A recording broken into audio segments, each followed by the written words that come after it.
ಎಲ್ಲರಿಗೂ ನಮಸ್ತೆ. ಬದುಕಿದ್ದು ಸಾರ್ಥಕವಾಗಬೇಕಾದರೆ ಬದುಕೆ ಸಾಧನೆ ಆಗಬೇಕು. ಮನುಜ ಸಮಾಜ, ಮನುಜನಿಂದ ಸಮಾಜನ ಇಲ್ಲ ಸಮಾಜದಿಂದ ಮನುಜನ ಎಂದು ಪ್ರಶ್ನೆ ಮಾಡಿ ನೋಡಿದಾಗ ಸಮಯದಿಂದ ಮನುಜ ಮತ್ತು ಸಮಾಜ ವೇಗ ವೇಗ ವೇಗ ಸಮಾಜ ಮುಂದುವರಿತಾ ಹೋಗ್ತಾ ಇದೆ. ಆದರೆ ಇದು ಜಂಗಮವಾಣಿಯ ಕಾಲ. Mobile addicted.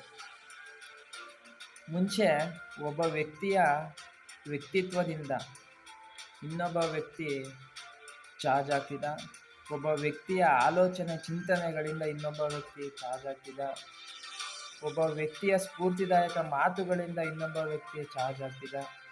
ಅದಕ್ಕೆಲ್ಲಕ್ಕಿಂತ ಹೆಚ್ಚಾಗಿ ತನ್ನ ಬಡತನದಿಂದ ಚಾರ್ಜ್ ಆಗ್ತಿದ್ದ, ತನ್ನ ಹಸಿವಿನಿಂದ ಚಾರ್ಜ್ ಆಗ್ತಿದ್ದ.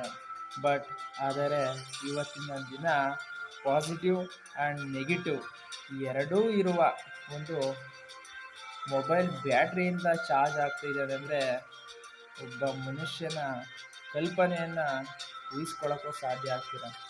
ಈ ಮಾತನ್ನು ಯಾಕೆ ಹೇಳ್ತಾ ಇದ್ದೀನಿ ಅಂದರೆ, ಮೊನ್ನೆ ಒಂದು ಕೇರಳದಲ್ಲಿ ಇನ್ಸಿಡೆಂಟ್ ನಡೀತು.